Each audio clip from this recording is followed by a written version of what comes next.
یعنی کچھ لوگوں کا یہ نظریہ، ہم اس حدیث کو اس لیے نہیں مانتے کیونکہ اس میں حضور اکرم صلی اللہ علیہ وآلہ وسلم کا علم غیب ثابت ہوتا ہے. اب چونکہ فقط اللہ ہی علم غیب جانتا ہے، اللہ کے علاوہ کوئی نہیں جانتا، تو ہم اس حدیث کا انکار کرتے ہیں. اس کو بنیاد بنایا ہے. اب یہ ایک عالم ہے، بہت بڑا محقق ہے، اس نے اس پر ایک پوری کتاب لکھی ہے اور اس نے کہا کہ یہ حدیث صحیح نہیں ہے. کیوں؟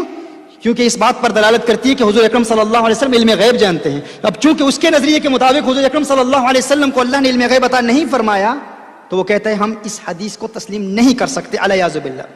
اگر ایسی بات ہے تو حضور اکرم صلی اللہ علیہ وآلہ وسلم نے، یعنی حضور کو کیسے پتا کہ میری امت میں کتنی تقسیم ہوگی، کتنی ڈویژن ہوگی، میری امت 73 فرقوں میں تقسیم ہوگی؟ ان کا یہ نظریہ ہے. میں ان سے پوچھنا چاہتا ہوں، اگر اسی کو آپ بنیاد بنا لیں گے تو پھر قیامت کی جتنی علامتیں حضور اکرم صلی اللہ علیہ وسلم نے بیان کی ہیں ان تمام کا انکار کرو گے؟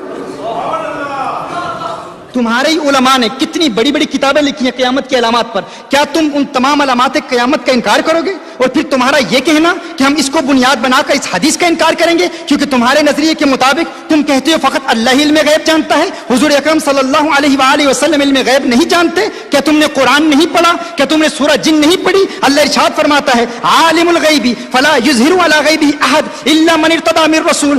عالم الغیب، غیب کا جاننے والا ہر ایک کو غیب کا علم نہیں دیتا مگر اپنے رسولوں میں سے جس سے راضی ہو جائے اسے غیب کا علم دے دیتا ہے. میں پوچھنا چاہتا ہوں، کیا اللہ اپنے محبوب سے راضی ہے یا نہیں راضی؟ کیا اللہ اپنے محبوب سے خوش ہے یا نہیں خوش؟ میں آپ سے پوچھ رہا ہوں، آپ مجھے بتائیں. میں تو یہ کہوں گا اللہ اپنے محبوب سے راضی ہو نہ ہو یہ تو بات کی بات ہے، وہ تو اپنے محبوب کی رضا چاہتا ہے. وہ کہتا ہے قد نرى تقلب وجهك في السماء فلنولينك قبلة ترضاها. محبوب ہم نے تیری رضا کی خاطر، تیری خوشی کی خاطر قبلہ ہی بدل دیا ہے. وہ تو محبوب کی رضا چاہتا ہے، خدا کی رضا چاہتے ہیں تو عالم خدا چاہتا ہے رضا محمد.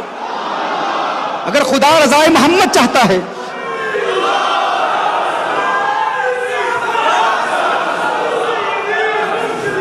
اللہ رضا مصطفیٰ چاہتا ہے، اللہ حضور کی رضائیں چاہتا ہے، اللہ حضور کی خوشی چاہتا ہے. اور اگر خوشی چاہتا ہے، اللہ فرماتا ہے جن رسولوں سے اللہ راضی ہو جاتا ہے انہیں علم غیب دے دیتا ہے. سورہ آل عمران میں فرمایا ما کان اللہ لیطلعکم علی الغیب ولکن اللہ یجتبی من رسلہ من یشاء. اللہ ہر ایک کو غیب کی اطلاع نہیں دیتا، ہر ایک کو غیب کے علم سے آگاہ نہیں کرتا مگر اپنے رسولوں میں سے چن لیتا ہے، جسے چاہتا ہے غیب کا علم عطا کر دیتا ہے. تو کہتا ہے حضور غیب نہیں جانتے، میں کہتا ہوں تو نے قرآن پڑھائی نہیں، تو نے سورہ جن پڑھی نہیں، تو نے سورہ آل عمران پڑھی نہیں، تجھے علم ہی نہیں. اللہ قرآن میں فرمائے وما ہوا علی الغیب بدنین. یہ قرآن میں غیب مصطفیٰ کی دلیل، علم غیب مصطفیٰ کی دلیل. اللہ قرآن میں فرمائے وعلمک ما لم تکن تعلم وکان فضل اللہ علیک عظیما. میرے محبوب تیرے رب کا تجھ پر فضل عظیم ہوا، تیرے رب کا تجھ پر کرم عظیم ہوا.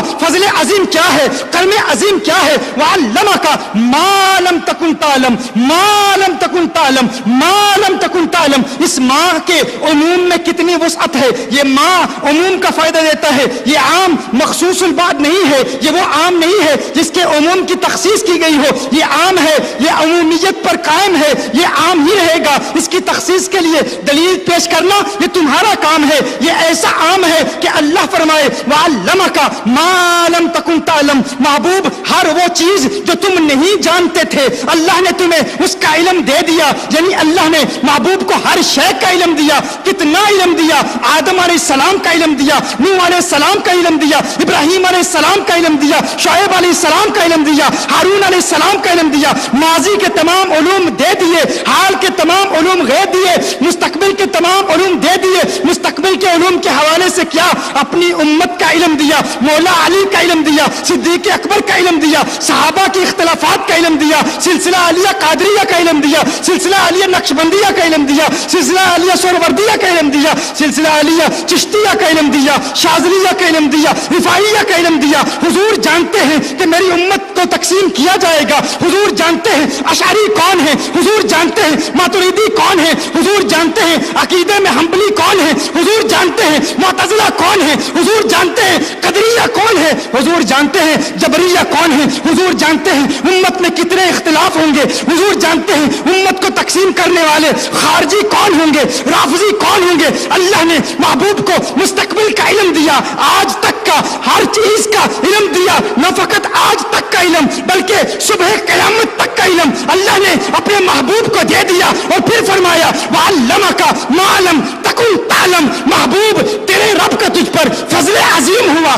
تیرے رب کا تجھ پر کرم عظیم ہوا, اور وہ کیا تھا کہ تیرے رب نے تجھے کائنات کے ذرے ذرے اور زمین کے چپے چپے کا علم عطا فرما دیا.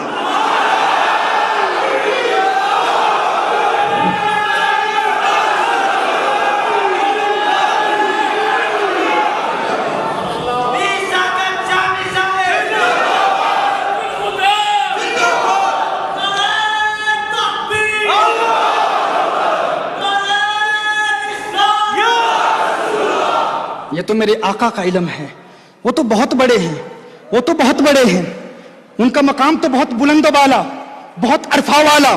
غوث اعظم فرماتے ہیں نظرت الی بلاد اللہ جمعا, نظرت الی بلاد اللہ جمعا.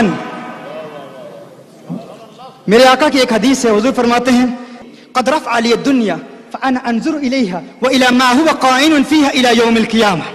حضور فرماتے ہیں اللہ نے میرے لیے اس دنیا کو بلند کر دیا, دنیا کو بلند کر دیا, اور میں دیکھ رہا ہوں قیامت تک جو کچھ بھی اس دنیا میں ہوگا سب کچھ دیکھ رہا ہوں. اور میرے آقا کے غلام ہیں غوث اعظم. غوث اعظم کا مہینہ ہے, اس مہینے کی نسبت سے یہ نقطہ یاد آ گیا. غوث اعظم فرماتے ہیں نظرت الی بلاد اللہ جمعا. ایک نئی بات آپ کو بتاؤں, یہ بلاد اللہ کیا ہے؟ بلاد اللہ کیا ہے؟ اکثر کہا جاتا ہے نا کہ غوث اعظم نے پوری مخلوق کو دیکھ لیا, یعنی زمین کو دیکھ لیا, پوری زمین کو دیکھ لیا. نظرت الی بلاد اللہ, یہ نہیں فرمایا نظرت الی بلاد الارض. غوث اعظم نے یہ نہیں فرمایا کہ میں نے زمین کے سارے شہروں کو دیکھ لیا, یہ نہیں فرمایا میں نے زمین کے سارے شہروں کو دیکھ لیا. کیا فرمایا نظرت الی بلاد اللہ, میں نے اللہ کے سارے شہروں کو دیکھ لیا. کیا سنا تم نے, میں نے کیا کہا؟ میں نے اللہ کے تمام شہروں کو دیکھ لیا. اللہ کے شہر کیا ہیں بھائی؟ تم کیا سمجھتے ہو اللہ کا شہر فقط یہ زمین ہے؟ اللہ کا شہر فقط یہ زمین ہے؟ بھائی یہ زمین تو بہت چھوٹی ہے, بہت چھوٹی ہے. ابھی حال ہی میں ہالینڈ میں میری تقریر میں آپ نے سنا تھا انا اعطیناک الکوثر پر جب میں نے کلام کیا, اس میں نے کیا بتایا تھا آپ کو؟ یہ مخلوق اللہ کی بہت بڑی ہے بھائی. ایسٹرونومی کے اسٹوڈنٹس بیٹھے ہوئے ہیں, زمین تو ایک نقطہ سیاہ ہے, ایک چھوٹی سی. ہمارا یہ جو ملکی وے ہے نا, ہماری یہ جو گیلیکسی, اس میں ایک سٹار ہے, ایک پلانٹ ہے جسے ریڈ ہائپر جائنٹ کہتے ہیں, بہت بڑا ہے وہ اتنا بڑا ہے کہ اس کے سامنے زمین بالکل ایک نقطہ سیاہ نظر آتی ہے, ایک چھوٹا سا نقطہ نظر آتی ہے. فلکیات کے ماہر کہتے ہیں دور حاضر کے, وہ کہتے ہیں کہ اگر ایک جہاز پرواز کرے اس پلانٹ کے اوپر سے, اس سیارے کے اوپر سے پرواز کرے ایک جہاز, یہاں سے اس کی ابتدا ہو رہی ہے, یہ وہ سیارہ ہے, یہاں سے جہاز کی پرواز کی ابتدا ہو رہی ہے. کہا یہاں سے ابتدا کرے اور 1000 miles per hour, یعنی اس کی پرواز کی رفتار کیا ہو 1000 میل پر آور, فی گھنٹہ اس کی رفتار یہ ہو 1000 میل, جہاز کی رفتار اتنی تیز ہو.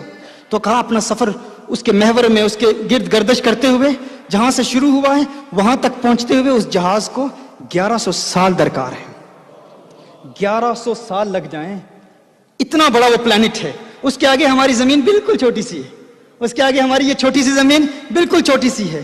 اور یہ ایک پلانٹ ہے, ہماری گیلیکسی میں ایسے ملینز آف پلانٹس ہیں, ایسے ملینز آف پلانٹس ہماری اس گیلیکسی میں, ہماری اس کہکشاں میں ہیں. اور کہکشائیں کتنی ہیں؟ ملینز آف کہکشائیں ہیں. تو اس میں ہماری یہ زمین بالکل چھوٹی سی ہے. اور غوث اعظم کیا فرماتے ہیں؟ یہ نہیں فرمایا نظرت الی بلاد الارض جمعا, میں نے زمین کے شہروں کو یوں دیکھ لیا جیسے اپنے ہاتھ کی ہتھیلی پر رائی کا دانہ دیکھتا ہوں. کہا نہیں نظرت الی بلاد اللہ, میں نے اللہ کے شہروں کو دیکھ لیا.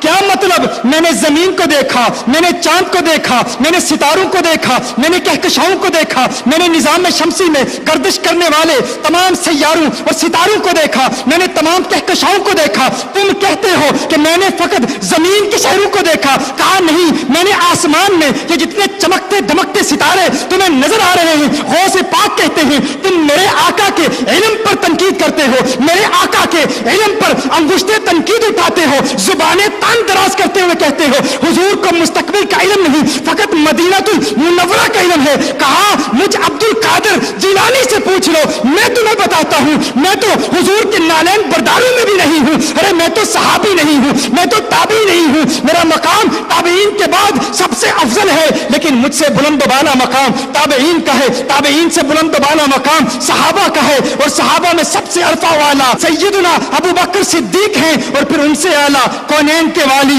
خسرو خوبہ سیاح لامکا نازش ہر دو جہاں صلی اللہ علیہ وسلم کا مقام ہے۔ کہا میں عبد القادر جیلانی آقا کا غلام ہو کر اپنے ہاتھ کی ہتھیلی پر چاند میں جو کچھ ہو رہا ہے وہ بھی دیکھ رہا ہوں، ستاروں میں جو کچھ ہو رہا ہے وہ بھی دیکھ رہا ہوں، سیاروں میں جو کچھ ہو رہا ہے وہ بھی دیکھ رہا ہوں، کہکشاؤں میں جو کچھ ہو رہا ہے وہ بھی دیکھ رہا ہوں۔ تم میرے علم کو سمجھ نہیں سکتے، آقا کے علم کو کیسے سمجھو گے؟ میں کہتا ہوں یہ شان ہے خدمت گاروں کی، سردار کا عالم کیا ہوگا؟ یہ شان ہے ان ستاروں کی، اس چاند کا عالم کیا ہوگا؟